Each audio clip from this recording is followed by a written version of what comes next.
really think that for bass, to stay interested in a groove or to make a groove feel emotional, you need to incorporate this thing that I call dynamic articulation. And what that means is your articulation is happening from your hands. The technique that you use, muting right and left hand, right? There's so many things, maybe a sound that you use that makes you attack the note, a slide, a slide out into a note, how you're pushing into notes, getting out of notes, hammer-ons, all these things, like actual dynamics. Are you playing softer? Are you playing louder? All of those things influence how a groove feels.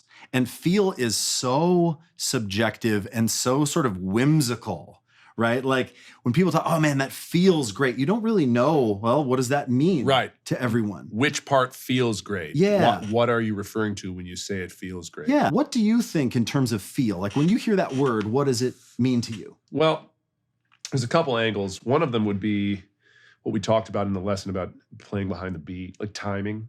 Timing has a big aspect in feel for drummer world. Of course. So things feel wonky if my timing is off. Right. But let's assume that I'm doing my best to hit the dead center of all the parking spots. Yep. At that point, feel is about these subtle dynamic things, like little notes that pop out. For example, on the hi-hat, if I play it with the edge of my on the edge of the hi-hats with the shoulder of the stick versus in the kind of the middle of the hi-hats with the tip of the stick, that thing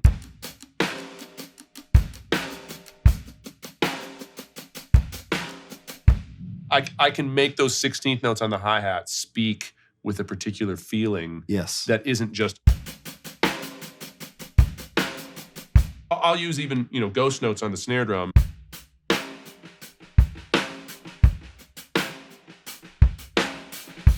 Like some of that stuff is me just accessing what I think of as feel. Absolutely. Yes. Okay, so feel on the bass is very similar. When I'm thinking about playing a bass line, like if I'm thinking about playing September, for instance, by Earth, Wind, and Fire,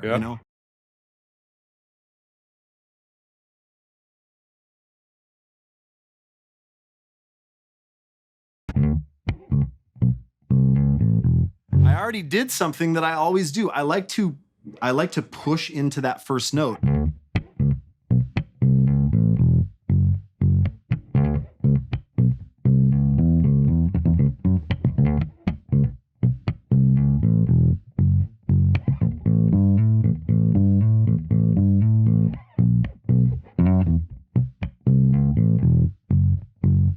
What do you hear in there that reminds you of feel? Oh man, well, like you said, that slide in, that push in, certain notes that you're choosing to like change frets with different fingers versus moving the same finger up and down the fret. Yeah.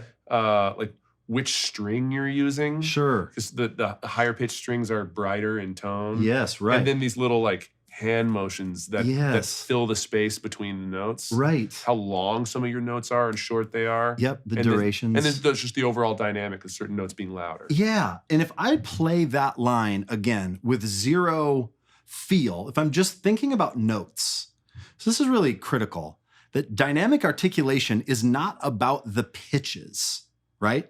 It's about all of the other things that make up the line that you're playing. But if I'm just thinking about pitches and I play,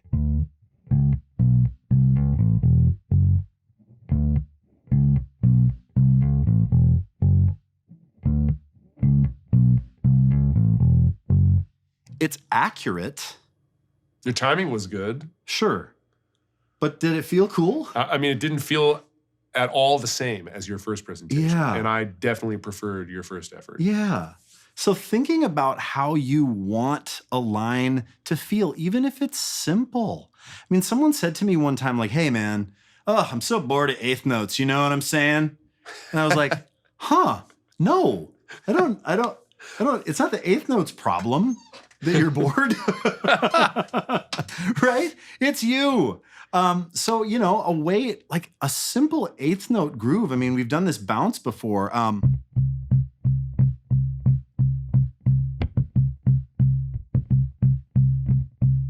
Right?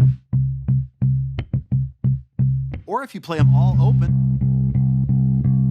feels like it's growing to something, right? It's all eighth notes. What if I play them all short? Play me a groove, just play me in that tempo, and let me play some different eighth notes. Okay.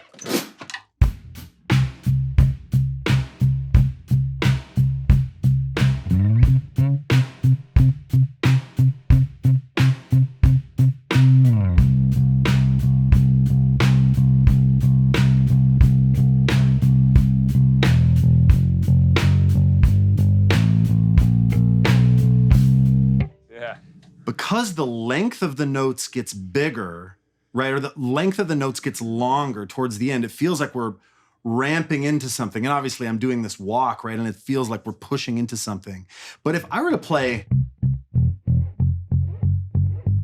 it wouldn't necessarily feel like we were going anywhere. And maybe that's the goal. Maybe the idea is not to go anywhere. We want to keep it tight. Right. But the point is that you've got control of those things. Yes. And you can use them to communicate to your band members and to your listeners where things are headed. Absolutely. And just a few things that you can get into your own playing with this idea of dynamic articulation. Left hand muting, okay? Left hand muting is when you take these three fingers and put them over the note that you're playing. So that mute is happening with my left hand. If I let it ring, that can really make notes sound punchy and short. I just like the sound of it very much, right? Also, if you can also mute with this hand, right hand muting. That's when we were talking about parking lot, when you can get a 16th note mute happening, like 1E, 2E, 3E, 4E. That's happening with this hand. I still like the sound of this being down, but the actual stoppage of the note for me comes from this hand. So this hand is controlling cutoff, and this hand, left hand, is controlling tone, okay? And then also something else you can do, another mute, is with your palm over the strings, and you have your thumb. And that's even a warmer, kind of like mellow vibe. It feels really great. And so to practice these things, you can take a scale.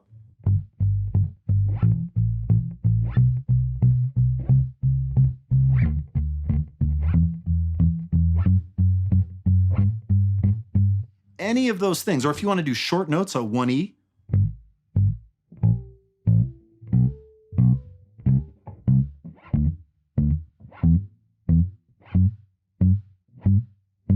There are so many ways that you can make a line feel emotional. And that's what dynamic articulation does, is it helps bring dynamics into your ostinato. We often think about dynamics as relating to a whole song, right? Song structures, like, oh, well, the verse is quiet. Right, like section per section. Like yes. We think about just like the chorus is loud, the bridge is louder. Right. And the outro is quiet. Right, but what if we have dynamics within an ostinato? Like if I play the classic, like Billie Jean bass line. If I play...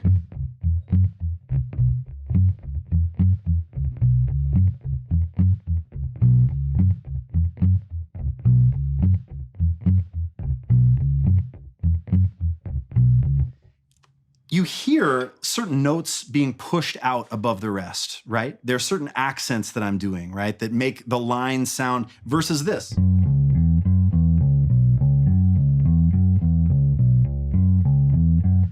Which doesn't sound bad, but it's kind of funny to me because it's got such a different presentation than your first effort. Yeah, it just sounds a little like silly. Yep. But here's something. As I was talking about this with Steve, he said, sure, you can have all the dynamic articulation you want, but the pendulum is still the groove definer. And we will show you. Yeah. Right? So I can play these lines with flair and sliding and muting and all of these things, right? But if Steve decides to change the pendulum, watch what happens. So if we play Billie Jean, like 1, 3, go ahead. 4.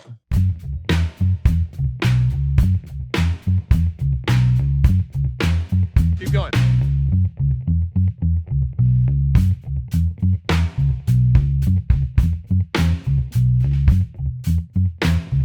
That's halftime. That's halftime. And that's just me manipulating the pendulum around what is a great feeling bass line. Right. But it changes the whole game. Changes the whole game.